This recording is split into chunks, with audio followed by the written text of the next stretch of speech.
तो दोस्तों मुझे आपके प्यार और सपोर्ट की बहुत ज्यादा जरूरत है, इसीलिए इस प्यारी सी कहानी को अंत तक जरूर देखना। और हाँ, ये मेरा वादा है, मैं इस कहानी में आपको बोर नहीं होने दूंगा। कहानी की शुरुआत में एक लड़की सोकर उठती है जिसका नाम मित्सुआ है। उसे लगता है कि उसने कोई सपना देखा है, पर वो सपना क्या था उसे उसके बारे में कुछ भी याद नहीं। उसके बाद वो ब्रेकफास्ट करने जाती है जहाँ पर उसकी छोटी बहन और उसकी नानी होती है। दरअसल मित्सुआ की मॉम इस दुनिया में नहीं है। दरअसल उसके पिताजी उसे छोड़कर चले गए हैं, जो कि एक स्कूल टीचर थे, और अब वो शहर के मेयर बनना चाहते हैं। और मित्सुआ की नानी उस स्कूल की प्रिंसिपल है। तभी न्यूज आती है कि इनके शहर के ऊपर से कॉमेट यानी कि एक धूमकेतु गुजरेगा। ये धूमकेतु 1200 सालों में एक बार दिखता है। फिर मित्सुआ अपने स्कूल चली जाती है। जब वो अपनी टेबल पर रखी नोटबुक खोलती है तो उसके अंदर लिखा था हु आर यू, तुम कौन हो। उसके बाद मित्सुआ की टीचर उसे आवाज लगाती है। मित्सुआ खड़ी हो जाती है। फिर उसकी टीचर कहती है तुम आज तो अपना नाम याद है, कल तो तुम अपना नाम तक भी भूल गई थी। और उसके दोस्त उसे बताते हैं कल तो तुम अपना बैग और सारी नोटबुक यहाँ पर छोड़ गई थी, और यहाँ तक कि कल तो तुम अपने बाल भी खोल कर आई थी। तो मित्सुआ उससे कहते हैं कि मुझे कल के बारे में कुछ भी याद नहीं है, आजकल मुझे लगता है कि मैं किसी सपने में हूँ। और हमें दिखाया जाता है कि मित्सुआ और उसकी छोटी बहन एक जगह पर डांस कर रही होती है। उसके बाद वो मुंह से चावल चबाकर एक जगह पर स्टोर करते हैं ताकि वो शराब बन जाए। दरअसल ये सब उनके पुराने रीति रिवाज है। मित्सुआ के दोस्त यहाँ पर आ जाते हैं जो उन पर बहुत ज्यादा हंसते हैं। मित्सुआ को ये सब करना अच्छा नहीं लगता। वो यहाँ की जिंदगी से पूरी तरह से बोर हो चुकी है,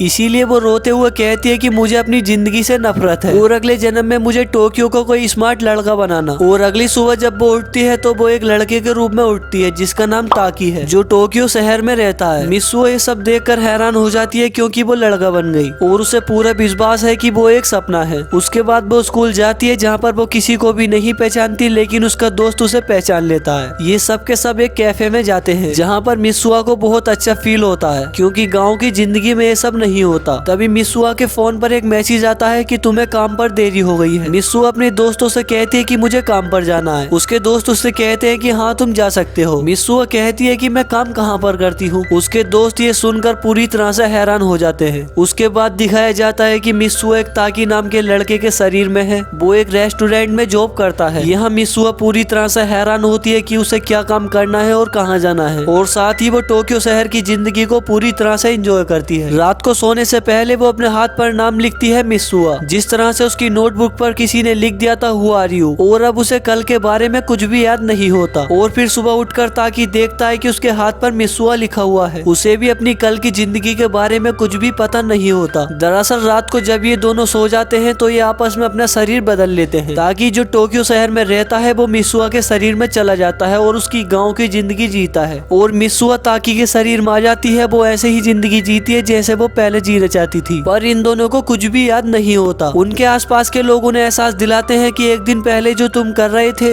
ये सब देखकर ऐसा लग ही नहीं रहा था कि वो तुम हो। और इन्हें पूरी तरह से यकीन हो गया है कि ये सोने से पहले अपना शरीर बदलते हैं, इसीलिए दोनों एक दूसरे के लिए मैसेज छोड़ते हैं क्योंकि उठने के बाद इन दोनों को कुछ भी पता नहीं होता कि इन्होंने क्या किया है। और रूल ये होता है कि ये नहा नहीं सकते और ना ही एक दूसरे के शरीर को छेड़ सकते और ना ही मित्सुआ ताकि के पैसों को ज्यादा वेस्ट कर सकती। अब वो दिन आता है कॉमेट मित्सुआ के गाँव में गिरने वाला है और ये दोनों अपनी अपनी बॉडी में होते हैं। मित्सुआ ने ताकि के लिए एक मैसेज छोड़ा होता है और उसमें लिखा होता है कि उसके साथ काम करने वाली मिस लिसा, जिसे सब पसंद करते हैं, मित्सुआ ने उसके साथ ताकि की डेट फिक्स कर दी है। ताकि उससे बहुत ज्यादा खुश होता है। वो मिस लिसा से मिलने के लिए जाता है। वहीं दूसरी तरफ मित्सुआ को दिखाते हैं वो इन दोनों की डेट फिक्स करने के बाद बहुत ज्यादा दुखी होती है और उसकी आंखों में आंसू होते हैं क्योंकि अब वो कहीं न कहीं ताकि को पसंद करती है और उससे प्यार करती है। ताकि और लिसा एक दूसरे के साथ पूरा दिन बिताते हैं। तो लिसा उससे कहती है कि मैं तुम्हारे साथ रहकर मुझे ऐसा नहीं लगा कि मैं तुम्हारे साथ हूँ और आज तुम बहुत बदले हुए लग रहे थे। और लिसा के जाने के बाद ताकि एक बार फिर मित्सुआ के नोट पढ़ने लगता है। मित्सुआ ने ये लिखा था कि जब तुम्हारी डेट खत्म होगी तो आसमान में एक धूमकेतु दिखना शुरू हो जाएगा। ताकि आसमान की तरफ देखता है लेकिन वहाँ पर कोई भी धूमकेतु नहीं होता। वो मित्सुआ को कॉल भी लगाता है लेकिन उसकी कॉल नहीं लगती है। वहीं दूसरी तरफ मित्सुआ को दिखाया जाता है जो आसमान में धूमकेतु देख रही होती है, जो दो हिस्सों में बट जाता है। कई दिन हो जाते हैं ताकि के शरीर में मित्सुआ नहीं जाती और न ही मित्सुआ के शरीर में ताकि जाता है। इस बात से ताकि बहुत ज्यादा परेशान हो जाता है और उसे ये नहीं पता था कि मित्सुआ का गाँव कहाँ पर है। इसीलिए वो अपनी यादों से मित्सुआ के गाँव का एक स्केच ड्रॉ करता है क्योंकि वो मित्सुआ से मिल सके और अपने दो दोस्तों के साथ उस गाँव को ढूंढने के लिए निकल जाता है। बहुत ढूंढने के बाद उसे वो गाँव नहीं मिलता, इस वजह से वो हताश हो जाते हैं और वो वापस जाने का सोचने लगते हैं। तभी एक रेस्टोरेंट में खाना खाने के दौरान वहाँ का शेख इस ड्राइंग को देख लेता है। वो कहता है कि इतामोरी है और मेरा जन्म भी इसी गाँव में हुआ था।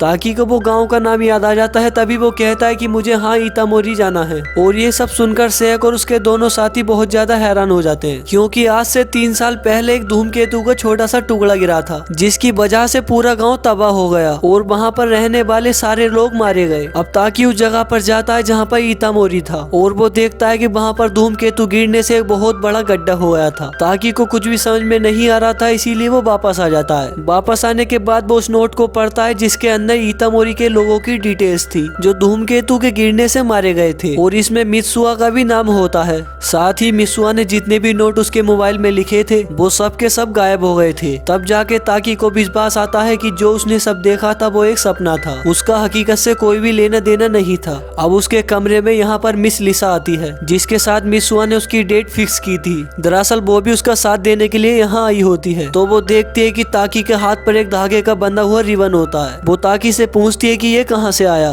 तो वो कहता है कि आज से कई साल पहले मैं एक लड़की से मिला था जिसे मैं नहीं जानता था और उसी ने ये मुझे दिया था और मैं इसे अपना लकी जाम समझता हूँ और यही वजह है जिस वजह से मैं इसे हाथ में पहनता हूँ। अगली सुबह जब ताकि के दोस्त उठते हैं तो वो देखते हैं कि ताकि ने उनके लिए एक लेटर छोड़ा है और उसमें लिखा था कि तुम टोक्यो वापस चले जाओ। वहीं ताकि को दिखाया जाता है जो शरीन के मंदिर जाता है। ये मित्सुका और उनकी नानी और उनके पूर्वजों का ये मंदिर है और ताकि उस मंदिर में जब गया था जब वो मित्सुआ के शरीर के अंदर था। हालांकि जो उसके साथ इस वक्त हो रहा है वो भी उसे सपना ही लगता है, लेकिन जब वो वहाँ पर जाता है तो वो देखता है कि वहाँ पर शरीर का मंदिर सच में है और उसे यकीन हो जाता है कि जो कुछ उसने एक्सपीरियंस किया था वो सपना नहीं था बल्कि वो हकीकत थी। बस फर्क इतना था ताकि 2023 में था और मित्सुका 2020, यानी कि यहाँ पर 2 अलग अलग टाइम लाइन थी और टाइम लाइन में इनके शरीर बदलते थे। इसीलिए ताकि ने मित्सुका को टोक्यो से कॉल किया था तो उसका फोन नॉट रीचेबल था क्योंकि वो उस टाइम तक मर चुकी थी। ताकि देखता है कि वो बोतल यहाँ पर अभी भी रखी हुई थी जो उसने मित्सुका के शरीर में आकर खुद अपने हाथों से यहाँ पर रखी थी। जिस बोतल के अंदर वो चावल थे, जिस चावल को चबाने के बाद मित्सुका ने उसके अंदर वापस डाल दिया था ताकि वक्त बीतने के साथ वो अल्कोहल बन जाए। ये उनका पुराना रिवाज था और ताकि उस बोतल को खोलता है और उसके अंदर से थोड़ी सी अल्कोहल पी लेता है और जैसे ही वो उसे पीता है तो उसके मन में मित्सुका की पुरानी सारी बातें उसे याद आने लगती हैं। उसे याद आता है कि कैसे मित्सुका ने अपना जीवन इतामोरी में बिताया था और उसे ये भी याद आता है जिस दिन उसने लिसा की और उसकी डेट फिक्स की थी तो उस दिन धूमकेतु गिरने वाला था और उस दिन मित्सुका को बहुत ज्यादा दुख हुआ था और वो उससे मिलने के लिए टोक्यो आई थी। वो उसे ट्रेन में मिली भी थी लेकिन ताकि ने उसे नहीं पहचाना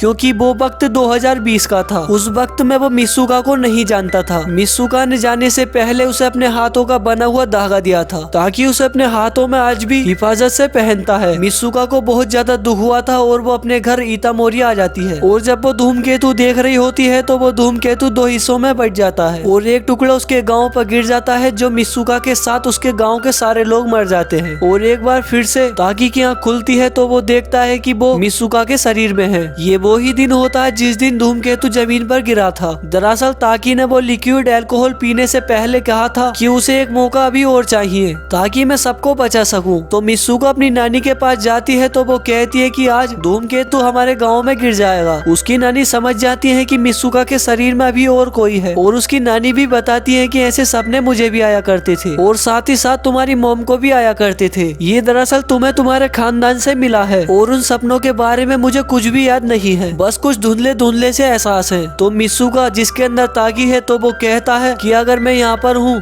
तो मेरे शरीर के अंदर मित्सुका होगी। वो शरीर के मंदिर में यानी कि यही आस ही पास है और वो वहाँ उससे मिलने के लिए जाती है और वही ताकि को दिखाया जाता है जिसके शरीर में मित्सुका है। और जब वो अपने गाँव की तरफ देखती है तो वो देखती है कि वहाँ सिर्फ एक तालाब है। उसे ऐसा इसलिए लग रहा था कि अभी उसका शरीर 2023 में है। वो समझ चुकी है कि यहाँ पर धूमकेतु गिरा है जिसकी वजह से पूरा का पूरा गांव तबाह हो गया। और तभी अचानक से उसे ताकि की आवाज सुनाई देती है। दरअसल ताकि जो मित्सुका के शरीर में होता है वो यहाँ पर पहुँच जाता है और वो सन 2020 में है और मित्सुका जो ताकि के शरीर में है वो सन 2023 में है और यही वजह है जो एक दूसरे को नहीं देख सकते। और तभी सूरज ढल जाता है। जैपनीज कल्चर के हिसाब से शाम का वक्त एक ऐसा वक्त है जिसमें इंसान ऐसी चीजें देख सकता है जो इस दुनिया में कोई भी नहीं देख सकता। और जैसे ही शाम होती है ये दोनों अलग अलग वक्त में होने के बावजूद भी पहली बार एक दूसरे के सामने आ जाते हैं और ये अब अपने अपने शरीर में आ चुके थे। ताकि के हाथ में जो मित्सुका का दिया हुआ धागा होता है वो उस धागे को उसे वापस कर देता है। वो उससे कहता है कि जिस वक्त तुमने ये मुझे दिया था उस वक्त मैं तुम्हें नहीं जानता था, मैंने पिछले 3 सालों से इसे संभाल कर रखा है। और ये आसमान की तरफ देखते हैं तो इन्हें धूमकेतु दिखना शुरू हो जाता है। तो तभी ताकि उससे कहता है कि हम एक दूसरे को भूल न जाएं, इसीलिए एक दूसरे के हाथों पर अपना अपना नाम लिख देते हैं। ताकि अपना नाम मित्सुका के हाथ पर लिखता है और जैसे ही मित्सुका उसके हाथ पर नाम लिख रही होती है तो ये दौर खत्म हो जाता है और वो यहाँ से गायब हो जाती है, यानी कि वो अपने समय 2020 में चली गई है और ताकि यहाँ 2023 में रह जाता है। ताकि कहता है कि इससे पहले मैं उसका नाम भूल जाऊं, उससे पहले मैं अपने हाथों पर उसका नाम लिख लेता हूँ। और जैसे ही उसका नाम अपने हाथों पर लिखने वाला होता है उसकी मेमोरी खत्म हो जाती है। उसको सिर्फ इतना याद होता है कि वो यहाँ पर किसी को बचाने के लिए आया था और उसका नाम क्या है वो भूल चुका है। और वही मित्सुका को दिखाया जाता है जो अपने पूरे गाँव को बचाना चाहती है, क्योंकि अब वो धूमकेतु 2 हिस्सों में बंट चुका है। उसकी यादें भी धीरे धीरे खत्म हो रही होती है और जब वो अपने हाथ पर देखती है तो वहाँ ताकि का नाम नहीं होता, बल्कि ताकि ने ये लिखा था कि मैं तुमसे बहुत ज्यादा प्यार करता हूँ। इसके बाद मित्सुका अपने डैड के पास जाती है तो वो उनसे कहती है कि हमें जल्दी से गांव खाली करवाना होगा। धूमकेतु का टुकड़ा बहुत तेजी से हमारे गांव की तरफ बढ़ रहा है। उसके डैड देखते हैं कि धूमकेतु 2 हिस्सों में बंट चुका है, जैसा कि पहले उन्हें मित्सुका ने बताया था। और अब उन्हें भी मित्सुका की बातों पर विश्वास हो जाता है, इसीलिए वो सारे गाँव के लोगों को अपने स्कूल के अंदर बुला लेते हैं। और जब वो धूमकेतु इनों के गाँव पर गिरता है तो वो गाँव तो तबाह हो जाता है, लेकिन गाँव के सभी लोग बच जाते हैं। और वहीं ताकि को दिखाया जाता है जो सब कुछ भूल चुका है, उसे कुछ भी याद नहीं और वो वापस टोक्यो आ जाता है। 4 साल ऐसे ही बीत जाते हैं। ताकि को कुछ याद तो नहीं है, लेकिन उसे एहसास है कि कुछ तो है जो उसकी जिंदगी में अधूरा रह रहा है, इसीलिए वो खोया खोया रहता है। और अब हम देखते हैं कि मित्सुका वो भी टोक्यो शहर में आ चुकी है। उसके दिल में भी इसी तरह के एहसास चल रहे होते हैं। उसे भी ऐसा लगता है कि उसे भी किसी की तलाश है, लेकिन वो कौन है उसे नहीं पता। और एक दिन ये दोनों अलग अलग ट्रेन में बैठे होते हैं और जब इनकी ट्रेन आमने सामने से गुजरती है तो ये एक दूसरे को देखते ही रह जाते हैं और इन दोनों को एहसास हो जाता है जिसकी इन्हें तलाश थी वो यही है। ये दोनों अपने अपने स्टेशन पर उतर जाते हैं और पागलों की तरह एक दूसरे की तरफ भागना शुरू कर देते हैं। बहुत ज्यादा परेशान होने के बाद ये एक दूसरे के सामने आ ही जाते हैं तो ये दोनों एक दूसरे से बात नहीं करते और एक दूसरे को क्रॉस कर जाते हैं। पर ताकि से रहा नहीं जाता, इसीलिए वो मित्सुका से कहता है कि हम दोनों पहले भी मिल चुके हैं। मित्सुका की आंखों में बहुत ज्यादा आंसू होते हैं और वो कहती है कि हाँ शायद। ये सब सुनकर ताकि की आंखों में भी बहुत ज्यादा आंसू आ जाते हैं और इसके आगे की कहानी मैं आपको नहीं बता सकता क्योंकि आप बहुत ज्यादा इमोशनल हो जाओगे। तो गाइस ऐसे ही अपना प्यार और सपोर्ट बनाए रखना, मैं आपके लिए ऐसी ही स्टोरी लाता रहूंगा। Thanks for watching.